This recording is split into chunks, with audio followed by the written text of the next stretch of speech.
Hi, Sa. How are you doing? I'm doing great, Sarbjeet. It's Friday. It's a crazy week of news from all sorts of areas of technology. We're getting into the holidays. COVID numbers don't look good, but I'm looking forward to the weekend now. I know, same here. Actually, has been so busy with the reinvent. I'm trying to chase every being a techie, chase Hmm. every topic of my interest, and there's so much happening, right? And outside reinvent as well. Some other folks are like CNBC was actually uh, doing. They said, okay, this is the cloud week, and they're putting IBM and Amazon and what was that third one? Microsoft. Yeah, this Cloud Week. It's like duh, like Cloud Week within reInvent. What are you doing? Like, different vendors, but like you got to listen to every vendor what they're doing to make sense of technology stacks, and so that you can help the people you work with, and you can make sense of it, and then and you know see where we are headed. Actually, it's a lot Well, is thrown at us. A lot is thrown at us. it's tough. I mean, you roll back 20 years ago, and you had a couple fundamental choices around, are you going to be a Java shop? Are you going to be a Microsoft shop? Are you going to you're going to go Oracle for your SQL Server? Are you going to go Microsoft for your SQL Server? Are you going to deploy to Solaris? Are you going to deploy to Linux? I mean, you had a couple of A/B decisions, around what your infrastructure is going to look like, what your development stack or your data stack was going to look like. Now it's like, just watching even within any one major vendor, and they're going to have several layers of stacks, several different places that you can come into. You can do everything with them. You can go a la carte and do some things with them. You have to factor in performance, you got to factor in security, you got to factor in costs. Probably most important thing is, are your engineering staff ready to go use the technologies? What's the on ramp to this? What's the ability to extend and to enhance what you're working with there? And how do you not get into a mound of tech debt if you make a bad mistake or you realize you're going in the wrong direction? So, you know my advice has always been, there's two extremes. You could have analysis paralysis, right? You can look at every vendor, every capability, POC for the next year and a half. That's not a good situation to be in. And, on the other hand, you don't want to be going and buying 15 versions of the same thing and seeing what works out. But given the choice, I'm going to, place some bets and put some governance in place and see, where am I getting mileage for my dollar, and then start curbing back on the things that aren't working. But there's a lot of stuff out there, right, Sarbjeet? Yeah, actually, Dion, actually, as we all, we both know him pretty well. I Yeah. had a discussion pre reinvent with him, and he usually say the future of IT is complexity management. Complexity management. Everybody's talking about the amount of complexity we have. I think yesterday we were talking with John Furrier and Dave and Tim Hmm. um, uh, yesterday at Reinvent Live. It's everybody's talking about it, right? So any vendor who can take away the complexity from you, I think you should hug them tight. Um, yeah, the roles of SIs is changing, the roles of partners of these bigger vendors is changing. Uh, I believe the lines between technology providers and the service providers are blurred like big time. Like we thought like in the beginning, AWS was just simple cloud. You got compute, storage, and network. Ping pipe power first. After ping pipe power, they did the automation on these three things, and then after that, it just took off. And they are like freaking well engineered, a big monolithic um, platform, if you will. I call them meta platforms. I call these three, four companies meta platforms. They're platforms of platforms.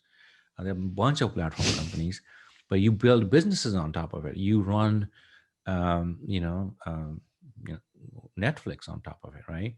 You Yeah. run big companies like Snowflake is built on the back of Amazon, if you will, and it's a pretty huge company now, right? Yep. So it's interesting what's being done.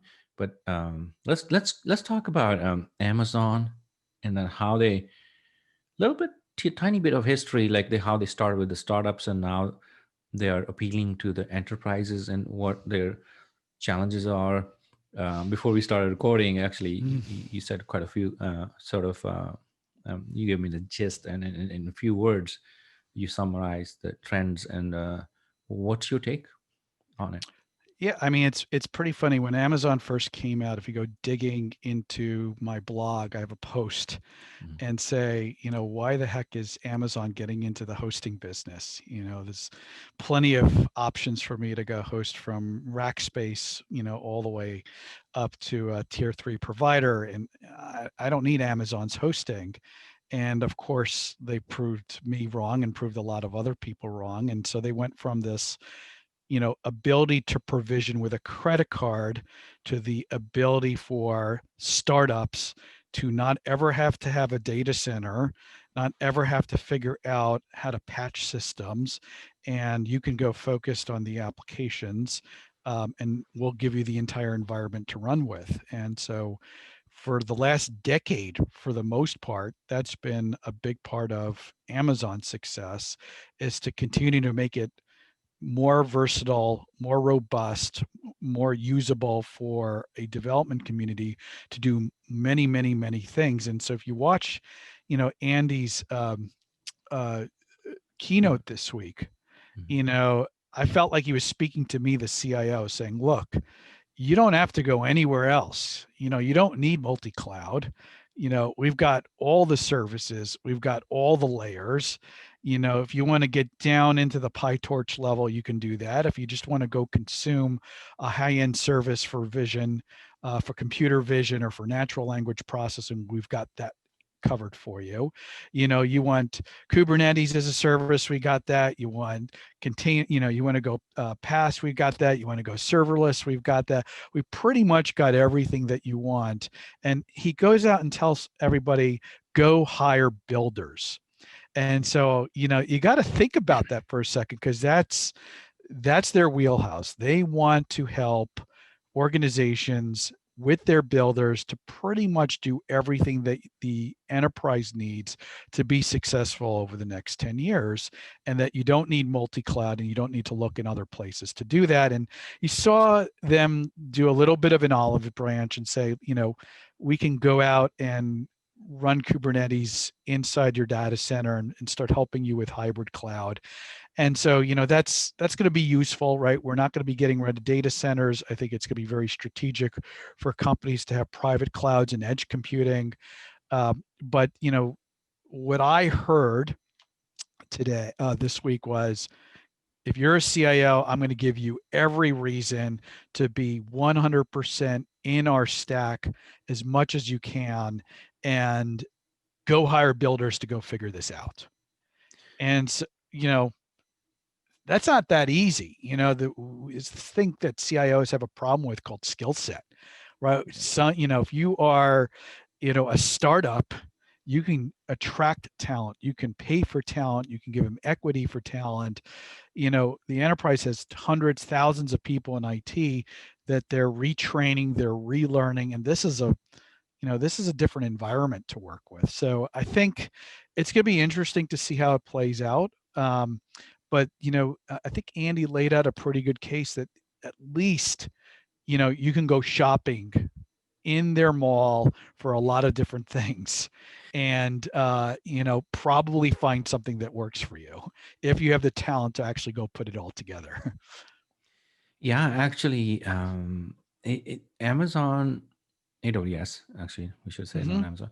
AWS used to be Lego blocks, as Tim said yesterday in our talk, and I totally believe in that sort of narrative, or that way of thinking. They had a bunch of Lego blocks in the beginning for startups. They were very startup friendly for a Hmm. long time. For last about 5 years or so, they started focusing on they started building the more like a enterprise teams and boots on the ground. They hired like crazy. I know in the Bay Area, Hmm. their presence went like, from 10 people to maybe, I don't know, 1,000 right now.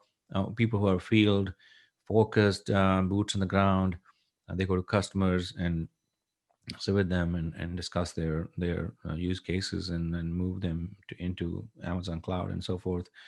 They hire like crazy. So they are building their B2B, um, not B2B, enterprise capabilities, right? And they're poaching people from Oracle and, I mean, VMware and other vendors, which were more like traditional B2B boots on the ground kind of people. And I think they understand that, and that it is not easy to go to IT or the central sort of purchasing entities at these enterprises. It's easy to sell to practitioners for them. It's much easier. Uh, Well, that's their DNA. That's their roots. They've yeah, but built but up now that they have skill to set. but now they have to go, sort of, into the enterprise and to talk to the CIOs, CTOs of the bigger companies, and they have I think they have been successful with some, and they bring big guns, on stage almost every reinvent for the last 4 or 5 years. They bring big customers to showcase their stories, right? Um, Yeah, but it's and all it's all about growth, right? I mean, yeah, for it's all them, about it's growth. going to be big about growth, and the CIO is, for the workloads they're still looking at for the next 3 to 5 years. They have, Microsoft showing up and saying, I can help you move your SQL servers over. I can convert your licensing over to it. I can give you low code application if you want. I can give you Power BI application if you want. I've got Azure AI all over the place. I mean, that's what they're it's not just the enterprise capability of delivering and the enterprise capability and the skill sets to fill gaps in the implementation. It's being able to talk the language and Yeah, compete, knowing that there's, Microsoft's got its own capabilities there. And I found it very intriguing this week. So here I was, watching Andy deliver his keynote, and to me, this was a, build. When we talk about buy versus build, this was a go build on Amazon, go hire builders, go build on Amazon. We're going to give you all the tools around this. And Andy's talking all over the place about where he's competing. He's giving you tools to move SQL servers over. That's clearly, a target with Microsoft. He's, going to give you a call center as a service. It's a little bit playing in Cisco's backyard around that. He's talking about how the old databases aren't built for the cloud. He's, knocking on Oracle a little bit with that. And so you watch, Salesforce in the same week say, what, we can't build everything. We've tried to do chatter, we've tried to do social. I don't know how well or how successful it's been, but they make a big bet and say we're going to go bring Slack in and start really competing with Microsoft in terms of how the enterprise is collaborating beyond just sales and marketing. So it's really interesting that we like joking on Twitter. We call it the cloud wars, yeah, and I think that's what we're going to be seeing quite a bit of in the next couple of years.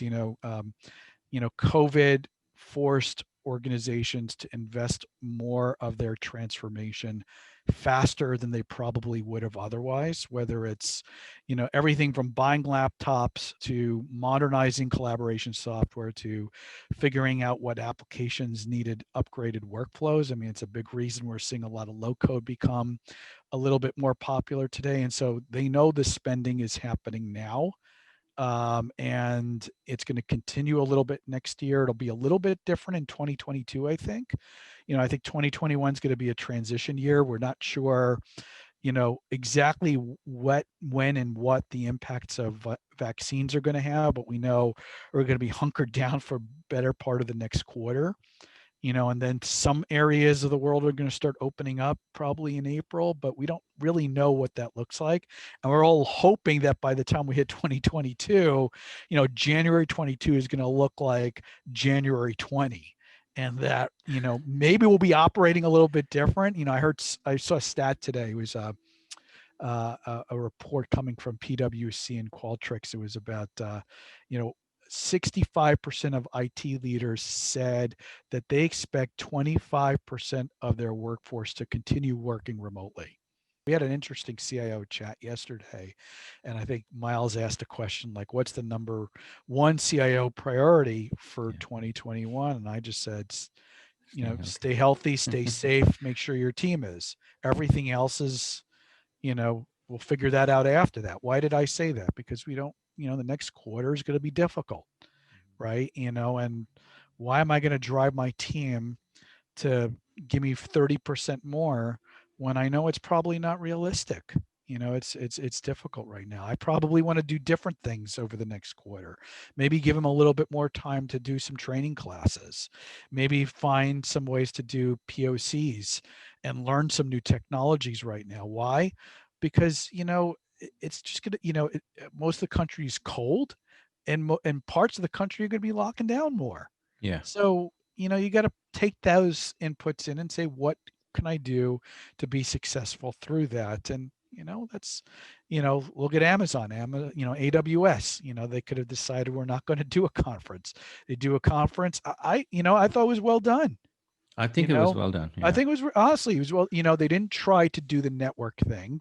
Hmm. You know, we all go to conference to network. They say, you know what, we're going to concentrate on making it easy for people to get to lots of sessions, different time zones, repeats. And so, you know, someone like me, I haven't been to a reinvent in a few years. You know, I'm learning about Snowflake.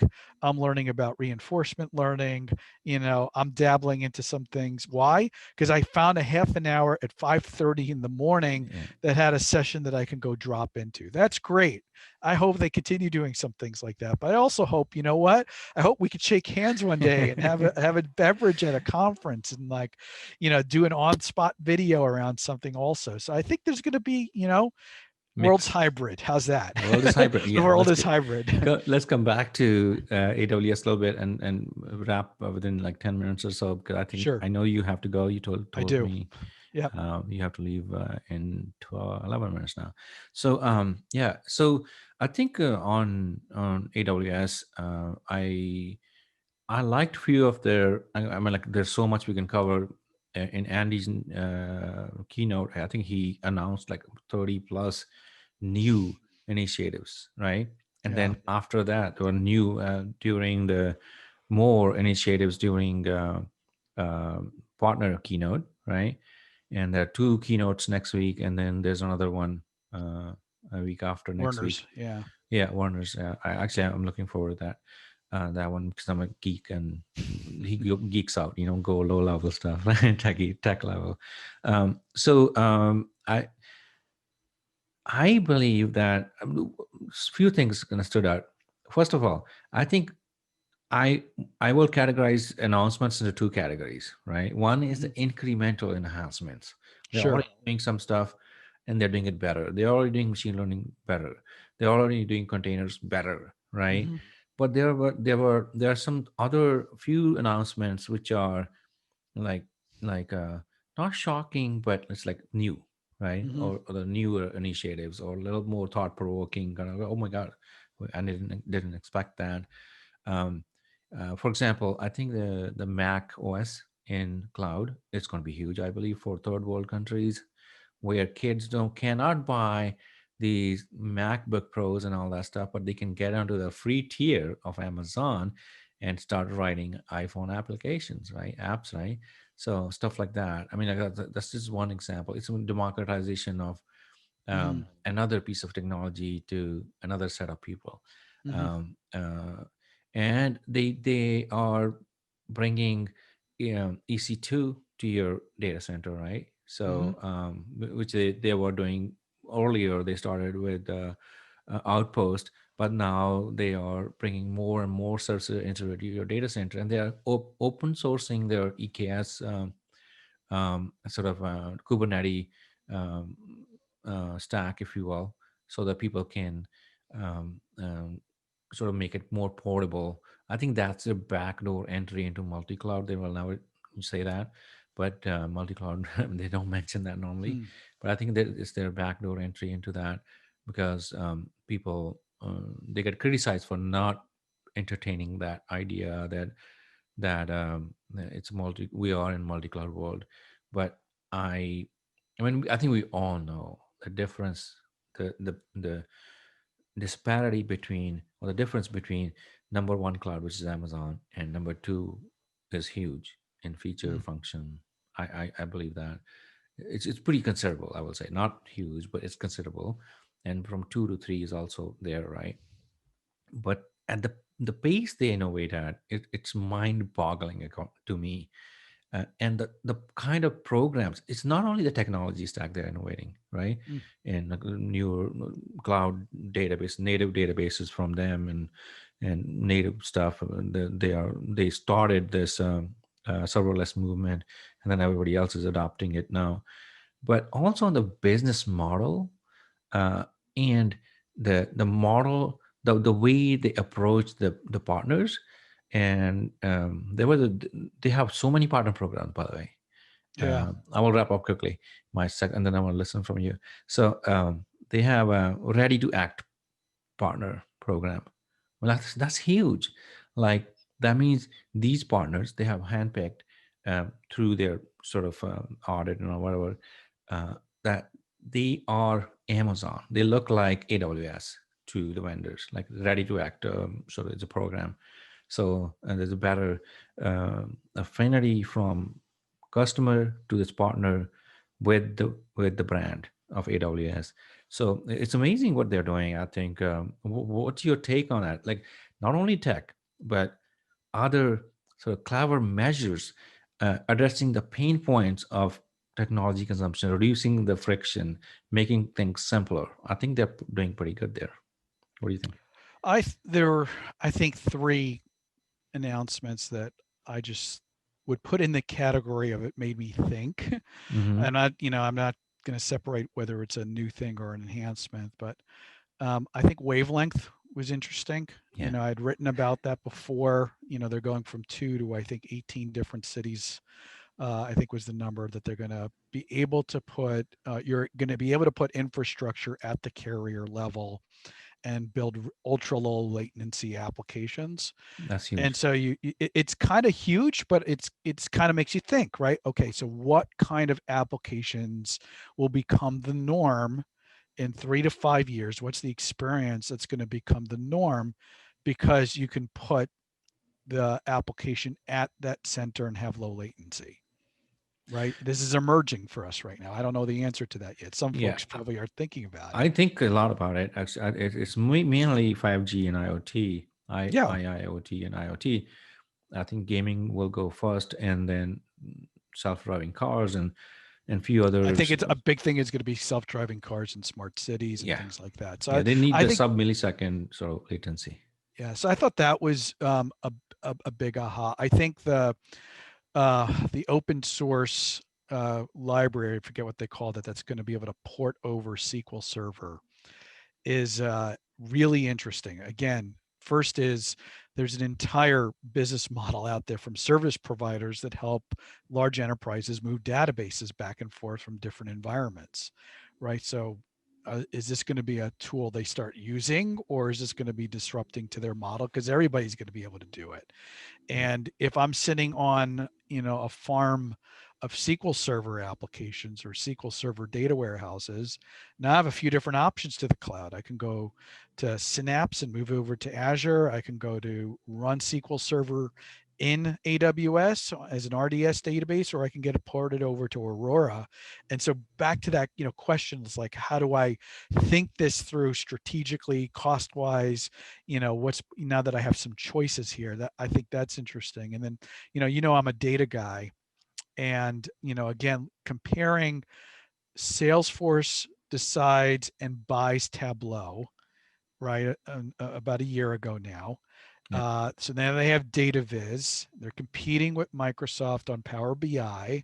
They get a data prep technology because Tableau has Tableau data prep, and Amazon announces, was it Q, with natural language processing and a data wrangling tool. So again, they've gone down the road, I'm going to go build this, right? I'm going to build it natively in our cloud environment. I'm going to go focus on embed, which I think is a tremendous use case for companies. Instead of hand programming your bars and charts and dashboards, you can build a chart in a BI tool and embed it in your application. And now you have three players there. You can go do it in Microsoft with Power BI. You can go do it Tableau with Salesforce. You know, do it now with Azure. Again, choices in an area that everybody is doing something at. So I'm starting at wavelength that I think is going to be early adopters. I think SQL Server migrating, I think it's probably a laggard play, but very interesting in terms of giving you some new choices here. And then in the middle is how are you thinking about what tools, what platforms you're going to be putting your data around? Very interesting. I think very interesting. A lot of There's one, choice. a lot of choice, and there's one term actually I'm trying to popularize, and maybe you can help me popularize that too, and all my buddies can do that, and it makes sense to me a lot. It's called I call it feature proximity. When you are doing something, like when as a developer, because I always thought, right, if I want to, I'm doing this right now, I'm persisting my data to the database and I have the middleware, I have all the message queuing and all that stuff in my What's the next thing application. you can grab off the shelf to get me something What done? can I else can I plug in? Can I plug in ML? So that's why we actually in real life, that's why we shop at Target, Walmart, because once we go there, we can say, okay, I need toothpaste, I also need a pair of socks, I need let me take a look at electronics, I need batteries, whatever, right? So you go to one place to get in this proximity sort of aspect. In this world, this is digital proximity, but Hmm. it's very key actually. If I have to eject myself from this vendor and go somewhere else and then sign a deal with them and Yep. pay them separately, it's a lot of friction in consumption of that technology. And when that technology is right there in front of you, next to, it's like shelf, everyone is physically looking at it, oh, it's next to it, you will pick it up. That's how actually the product placement is done in these grocery stores. They do, there's a science behind it. Like if you look at, like when you go by the cash register, you pick up those those candies and all that stuff. The kids don't want this candy, but Sarbjeet, it's just placed. reminds Huh? me of my days of being a programmer, right? And when I was a programmer, you're either a Unix person or a Windows person. I was a Unix person, Mhm. and it was it's exactly that thought model. Like, okay, I know find, I know grep, I know set, I know awk, I know how to stitch it all together with pipes, Yeah. and if I need something more explosive than that, well, hey, there's this thing called Perl. Let's go do a Perl script Let's bring around it it, in. right? And I could do almost the same things in there, and I could have data structures, and so yeah, I mean, there's no doubt that Amazon has been successful, AWS has been successful playing that to that mindset for the developer. Yeah. And now they're going up layer. They're trying to make the same case to the CIO and saying, look, I got everything you need. You can play with me at every different level. You can go wide, you can go deep.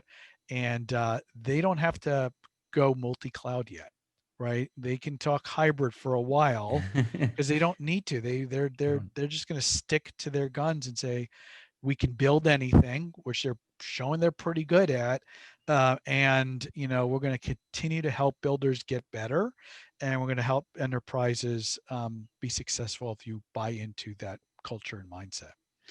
Yeah, I Sarbjeet, think. I do got to run, unfortunately. Yeah, I think it's just last, and just let's wrap up.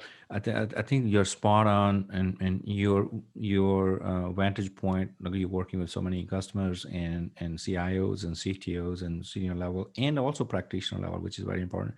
Mhm. That brings a lot of wisdom to these talks, and we will continue this talk. And I think along with that, I want to mention as the parting thing, like besides the feature sort of proximity, skills gravity is huge. A lot of people are learning AWS. The accessibility to AWS is very compelling. Mhm. So Azure is also doing the same thing. By the way, you can get the free tier, and so is Google Cloud now. But Yep. they didn't do that in the beginning, so they are a little late to the party. But we'll figure it out. I think. I think whoever can educate the market better, they can compete better. I think Amazon is doing great job at that. I hope Google and Microsoft do as good as job, if not better than them, to educate the market, to educate the masses with their technology. Yep. With that, I think we'll wrap up. And thank you for your time. Appreciate Thanks, it. Sarbjeet.